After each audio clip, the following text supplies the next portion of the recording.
Magandang araw mga boss, minalas nga pala tayo kahapon kasi na flat yung gulong natin.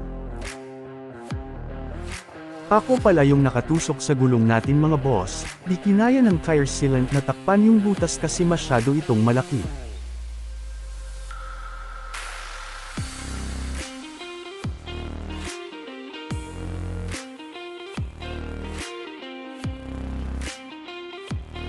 Buti na lang nakabili tayo nitong tubeless tire repair toolkit, susubukan nating gamitin ito ngayon kung ito ba'y epektibo. Andito pala sa likod niya ang instruction kung paano ito gamitin mga boss. Ngayon bubuksan na natin ito, sa Shopee ko pala ito nabili mga boss sa halagang 67 pesos.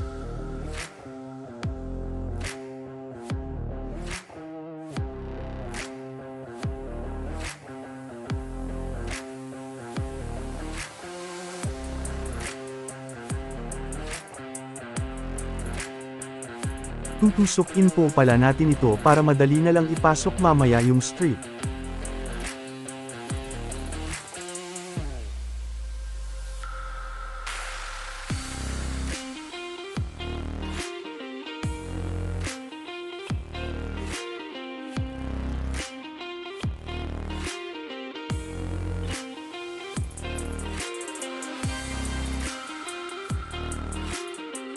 Ngayon naman kukuha tayo ng isang piraso ng strip at ipapasok ito na parang isang sinulid na ipinasok sa butas ng karayom.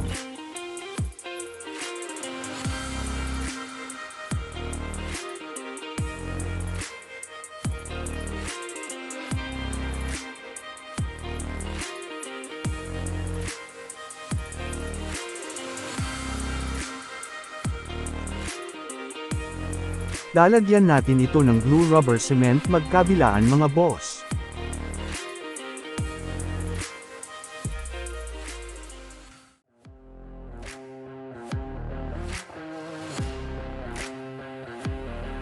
Tsaka ipapasok natin ito sa butas ng ating gulong.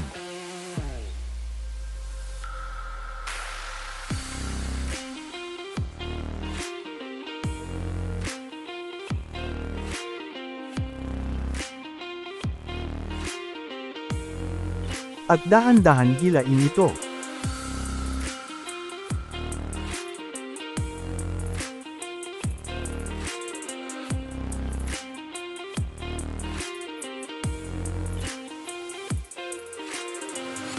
Ngayon naman kukuha tayo ng cutter at puputulin ang sobra ng strip.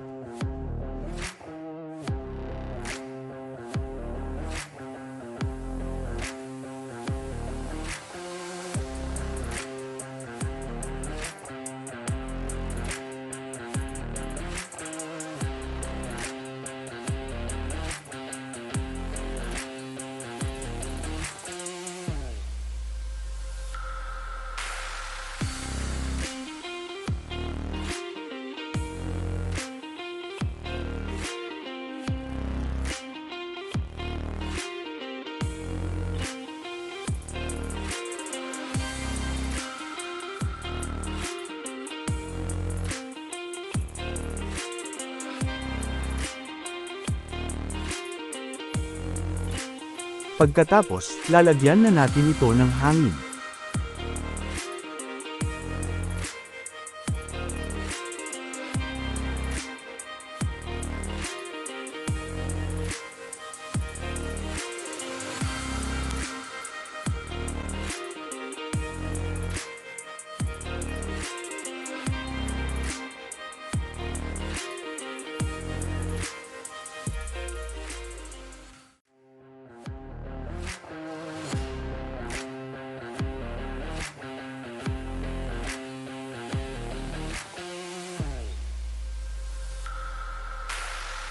Tsaka naman check natin kung merong bula, palatandaan na may sumisingaw pa.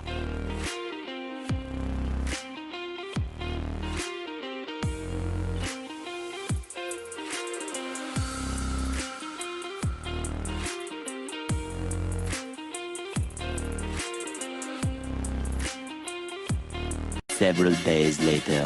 Ito na pala itsura niya mga boss, at masasabi kong effective nga kasi hindi naman nababawasan ng hangin sa ilang araw kong gamit.